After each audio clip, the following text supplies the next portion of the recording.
a PUC ela está concedendo bolsa de estudo a militante do MST. Eu vou tentar correr um pouco na introdução disso daqui. Graduação, pós-graduação e educação continuada. E você tem, meus caros, acreditem se quiser, algumas entidades já apoiando. Olha isso, a gente falou de 30 entidades que subscreveram esse ato em prol da nomeação de uma mulher negra para o Supremo.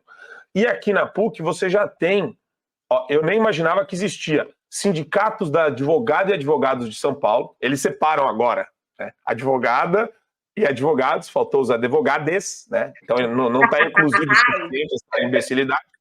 O grupo Prerrogativas, que é do Marco Aurélio de Carvalho, que foi presidente do CA 9 anos antes de mim, lá na PUC São Paulo, esquerdista, pensa num cara que conhece e articula todo mundo dentro da esquerda e tem ligação com o movimento social, Marco Aurélio de Carvalho. Esse cara é do negócio. É perigoso, é perigoso. Ou seja, movimento de ativistas do Ministério Público e movimento da Associação de Defensoras e Defensores Públicos pela Democracia, que é movimento ativista da Defensoria Pública de São Paulo, deram apoio a essa iniciativa. Eu já falei 1 milhão de vezes, a reitoria da PUC é nojenta, fez campanha para o Lula ano passado, descaradamente. Mas a dúvida que fica, professor, eles vão pedir qual documento para conseguir identificar o cara que se filia a uma entidade terrorista que não tem CNPJ. Existe uma carteirinha do MST? Existe um formulário para você ingressar no movimento? Porque não tem CNPJ, não tem presidente, não tem secretário, não tem tesoureiro, não tem nada. É um movimento terrorista que promove terror no campo. Veja bem, eu acho que a questão é até mais ampla. O MST, vamos ser diretos aqui, é um movimento terrorista, é um movimento criminoso. Em essência, ele invade propriedade privada. Em invadindo propriedade privada, ele comete crimes. Agora, você tem uma situação tão distópica e surreal e invertida no Brasil, que o MST está nos braços do governo federal. Você tem o vice-presidente da República visitando acampamentos, você tem o João Pedro Steggs, chefe do Movimento Sem Terra, falando que o governo é parceiro, você tem um ex-ministro do STF indo em palestra do Zé Rainha, que é um criminoso condenado por fazer chantagem dentro do movimento, que já tem uma CPI em que se investigam crimes dentro de um movimento criminoso. Os líderes do movimento agridem, solapam, violentam membros do próprio Movimento Sem Terra por não se compactuarem com a sua ideologia ipsis literis.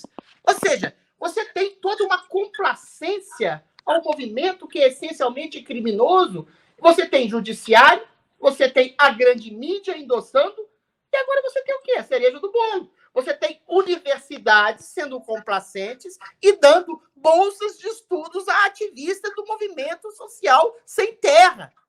Esses dias eu estava vendo, eu vou reiterar aqui, vou citar de novo a entrevista da Tereza Cristina. A Tereza Cristina, que é uma das representantes do agronegócio, que é o maior negócio do Brasil, que alavanca a economia brasileira, que gera emprego e deixa 2 bilhões de pessoas do mundo alimentadas, falou assim, não, eu respeito o movimento sem terra enquanto ONG, eles só não podem invadir terras. Querida ministra, senadora, o movimento sem terra vive de invadir sem terra. Então você tem uma complacência nunca antes vista ao crime no Brasil, a um movimento essencialmente terrorista no Brasil, a um movimento essencialmente criminoso que invade propriedade privada, que mata gado, destrói lavoura, dilapida patrimônio privado, que demoniza o agronegócio, e você tem as instâncias culturais, sociais, políticas do país tomadas por gente que faz apologia a esse movimento.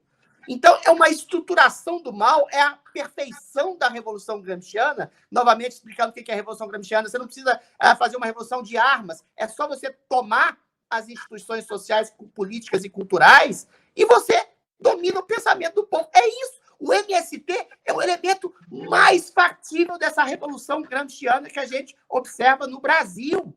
Porque é um movimento criminoso que não precisava nem CPI, que está todo mundo preso, todo mundo é invasor de terra, invasor de propriedade privada, que está sendo celebrado nas mais altas instâncias do país, no governo federal, na mídia, no Supremo, entre o judiciário, e agora entra a universidade que dá palestra, que dá, enfim, incentivo público a militantes do MST. Então, como é que se combate isso? É com um fio diário. é com a Gazeta do Povo, é com a Revista Oeste, com as poucas instituições, os poucos veículos de comunicação que ainda dizem de maneira concreta o que está acontecendo de nefasto no Brasil. Mas se a gente desaparecer, desaparece. Por que não houve nenhum tipo de invasão do MST nos últimos 4 anos? Porque houve um governo conservador que percebeu esse movimento como aquilo que ele é, criminoso. Não há necessidade. São 500 mil famílias assentadas nos últimos 4 anos. Qual a necessidade de um movimento sem terra? A não ser o interesse espúrio, idiopata, ideológico, progressista de um governo espúrio em consonância com o judiciário também progressista, com uma mídia também progressista, que querem solapar a democracia no Brasil, estabelecendo um domínio das terras produtivas através do uso e do meio de um movimento terrorista como é o Sem Terra. Assine o Fio Diário. Assim você vai ter acesso integral ao programa completo Adriles sobre tudo, além de outros diversos programas na nossa plataforma. Assine aí.